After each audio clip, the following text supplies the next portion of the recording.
ओम नमो भगवते वासुदेवाय.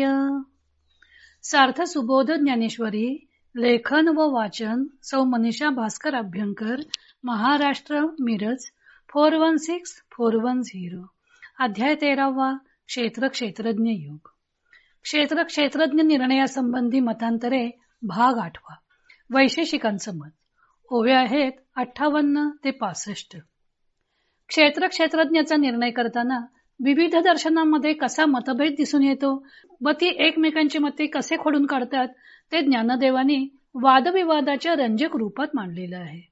न्यायदर्शनाचे मत मांडल्यावर ते आता वैशेषिक दर्शनाचं याविषयी असणारं मत सांगत आहेत. तव आणिके एके क्षोभे मणितले निके तरी भोगी जे एके काळे केवी हे. येथून काळवाद्यांच्या मताचा अनुवाद करतात. असे स्वभाववादी बोलले तेव्हा आणखी एक काळवादी रागाने म्हणाले की हे तुमचे बोलणे फार चांगले आहे बुवा. तुम्ही म्हणता असे जर आहे तर एकटा काळच या क्षेत्राचा उपभोग कसा काय घेतो. हे जाणो मृत्यू रागीटा सिंहाडयाचा दरकुटा परी काय की जे वांजटा पुरी जत असे. मृत्यूरूपी रागीट सिंहाची क्षेत्र हे दरी आहे असे आम्हाला वाटते, पण या निरनिराळ्या मताभिमानी लोकांच्या व्यर्थ बडबडीला पुरे परवडेल काय. तरी ययाचा मारू देखता ती अनिवारू परी स्वमती भरू अभिमानीय. तर या काळाचा अनिवार तडाखा पाहतात, परंतु स्वमताभिमानी लोकांचा आपल्या मतावरच भर असतो. महाकल्पा परवती कव घालूनी अवचिती सत्य लोक भद्र जाती अंगी वाजे. या काळाने महाकल्पा पलीकडे अकस्मात मिठी घातल्यामुळे ब्रह्मदेवाचा राहण्याचा जो सत्यलोक, त्या सत्यलोक रूपी हत्तीवर सुद्धा या काळाचा चपेट घात वाचतो. लोकपाळ नित्य नवे दिग्गजांचे मेळावे स्वर्गीची ये आडवे रिगोनी मोडी. हा काळरूपी सिंह स्वर्गरूपी अरण्यात शिरून रोज नवे नवे लोकपाल व दिग्गजांचे समुदाय नाहीसे करतो. येर ययाचेनी अंगवाते जन्म मृत्यूची ये गरते निर्जीवे होऊनी भ्रमते जीव मृगे. या काळरूपी सिंहाच्या अंगच्या वाऱ्याने इतर जीवरूप पशु निर्जीव होऊन म्हणजे निसत्व होऊन जन्म मृत्यूच्या खळग्यात भ्रमत राहतात. न्याहाळी पा केव्हडा पसरलासे चवडा करुनिया माझी वडा आकार गजू.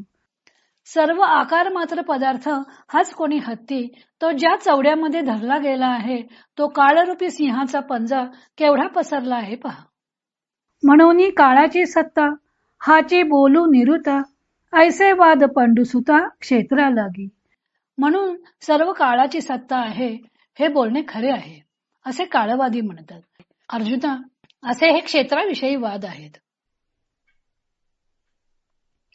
ज्ञानदेव वैशेषिक दर्शनाचे अनुयायी न्यायदर्शनाचं मत कसं खोडून काढतात ते स्पष्ट करून सांगत आहेत. वैशेषिक दर्शनाचे सिद्धांत. वैशेषिक दर्शन सुमारे 3ऱ्या शतकात कणाद या ऋषींनी लिहिलं. या दर्शनानुसार प्रत्येक पदार्थ परमाणूंपासून निर्माण होतो. परमाणूंपेक्षा सूक्ष्म काहीही नाही. 2 परमाणू एकत्र येऊन द्व्यणुक, 2 द्व्यणुकांचे त्र्यणुक अशा क्रमाने सृष्टीचा विकास होतो असं त्यांचं मत आहे. कणाद ऋषी कट्टर अणुवादी होते. मरताना तरी ईश्वराचं नाव घ्या असं सांगितलं असता त्यांच्या मुखातून पिलवहा पिलवहा पिलू म्हणजे परमाणू असे शब्द निघाले अशी कथा सांगितली जाते. वैशेषिक व न्याय ही 2 दर्शने समानतंत्र म्हणून ओळखली जातात, कारण न्यायदर्शनाने सृष्टीतील सर्व पदार्थांची 16 गटात विभागणी केली आहे. त्याप्रमाणे वैशेषिकांनी सुद्धा सर्व पदार्थांची 7 गटात विभागणी केलेली आहे. तसेच वैशेषिक दर्शन व पूर्वमीमांसा या दोन्ही दर्शनात सुद्धा काही साम्य दिसून येतात. पूर्वमीमांसा व वैशेषिक ही दोन्ही दर्शने धर्माची व्याख्या करण्याकरता प्रवृत्त झालेली आहेत. वैशेषिक दर्शनानुसार धर्म म्हणजे यतोभ्युदय निश्रेयस सिद्धी ही धर्म. इहलोकी अभ्युदय आणि निश्रेयसाची प्राप्ती म्हणजे धर्म. पण पुढे मात्र ते धर्माची चर्चा करत नाहीत. त्यांच्या म्हणण्याप्रमाणे द्रव्य गुण वगैरे 7 पदार्थांचं ज्ञान पूर्व पुण्याईनं होतं आणि त्या ज्ञानानं जीवाला मोक्ष प्राप्ती होते. जीवाला अज्ञानामुळे दुःख भोगावं लागतं, तेव्हा अज्ञान नष्ट होण्यासाठी सम्यक ज्ञान व्हावे लागते.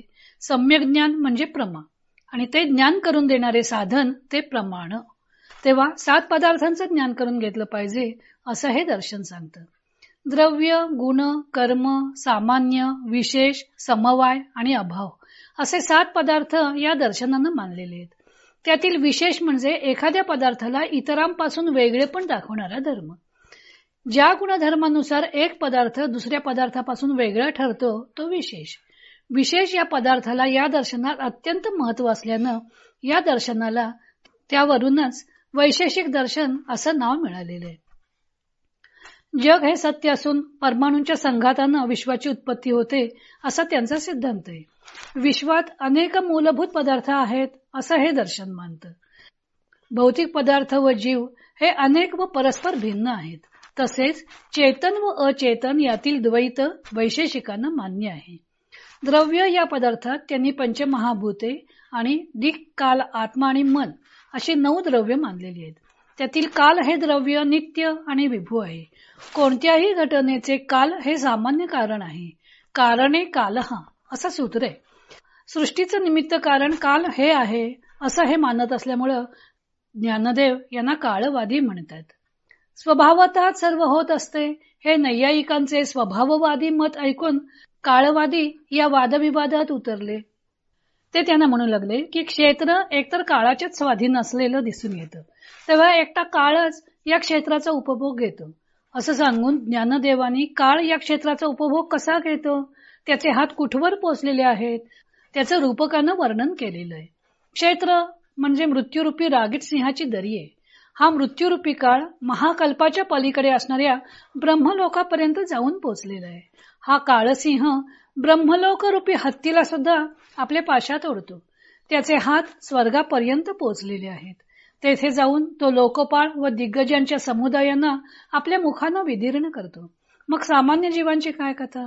याच्या अंगाचा नुसता वारा जरी लागला तरी जीवरूपी पशु निर्जीव होतात आणि जन्ममृत्यूच्या खड्ड्यात भ्रमत राहतात. तेव्हा या क्षेत्रावर फक्त काळाचीच सत्ता आहे. वैशेषिक दर्शनाचं मत सांगून ज्ञानदेवांच्या भगवंतांनी पुढे इतर काही जणांची मते सांगून क्षेत्रज्ञाविषयीचा आपण निवाडा करू अशी प्रस्तावना केलेली आहे. तो भाग आपण उद्या पाहू.